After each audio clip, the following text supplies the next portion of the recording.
Kiai Haji A.R. Fakhruddin, Ketua PP Muhammadiyah 6890, punya perilaku yang sangat indah tentang perbedaan pendapat. Apa itu? Beliau, ya Allah ya, sampai sekarang nggak ada yang bisa nandingi zuhudnya.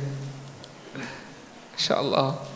Rumah nggak punya Pak, itu rumah dinas di Muhammadiyah itu. Langsung begitu turun dari Ketua PP, beliau perintahkan keluarganya, terus golek kontrakan dewe-dewe, golek kos-kosan dewe-dewe gitu. Depan rumah beliau jualan bensin, naik sepeda motornya Honda 70, ya waktu ujian SIM dituntun itu, karena jalannya angka 8 itu ya. Ketika ujian SIM itu Pak AR dituntun gitu ya. Polisinya tanya, "Loh kok dituntun Pak?" "Loh, saya kalau jalan kayak gini ya tak tuntun," katanya. You subscribe.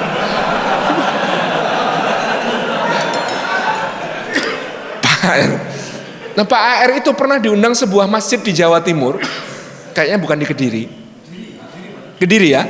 Kediri itu. Masya Allah, luar biasa.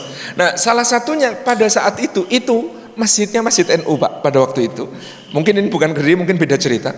Di Kediri diundang itu ngasih kultum taraweh Pak. Nah, begitu selesai kultumnya karena ba'da sholat isya lalu dilanjutkan mau sholat tarawih.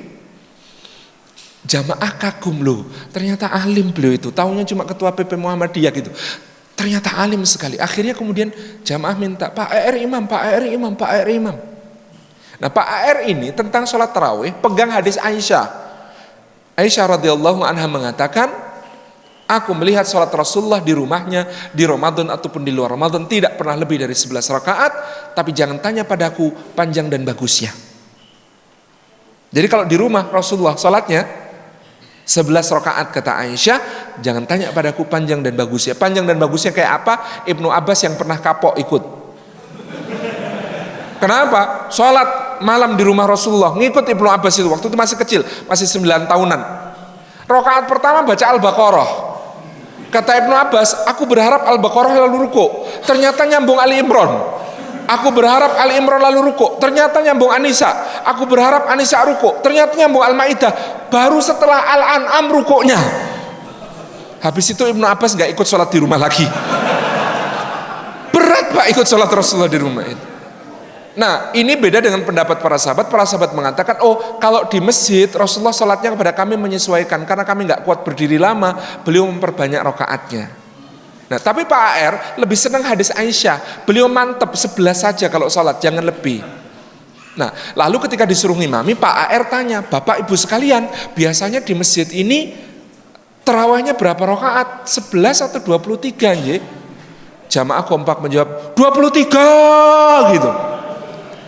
Kata Pak AR, "Bismillah, mudah-mudahan bisa kita laksanakan seperti kebiasaan." Allahu Akbar. Ngimami Pak. Biasanya di masjid itu, meskipun 23 rakaat, jam 8 selesai Pak. Pak AR ngimami, sudah setengah 9, baru dapat 8 rakaat. Maka setelah rakaat ke-8, Pak AR menghadap jamaah bertanya, "Bapak Ibu sekalian, kita lanjutkan sampai 20 atau witir saja?" Jamaah kompak, "Witir!" gitu.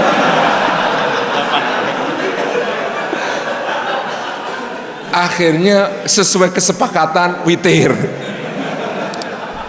Kata Gus Dur, hanya Pak AR yang mampu membuat warga NU sholatnya diskon 60% itu. Tanpa menyakiti hati mereka, tanpa membuat mereka tersinggung, semuanya rela sholat 11 rakaat.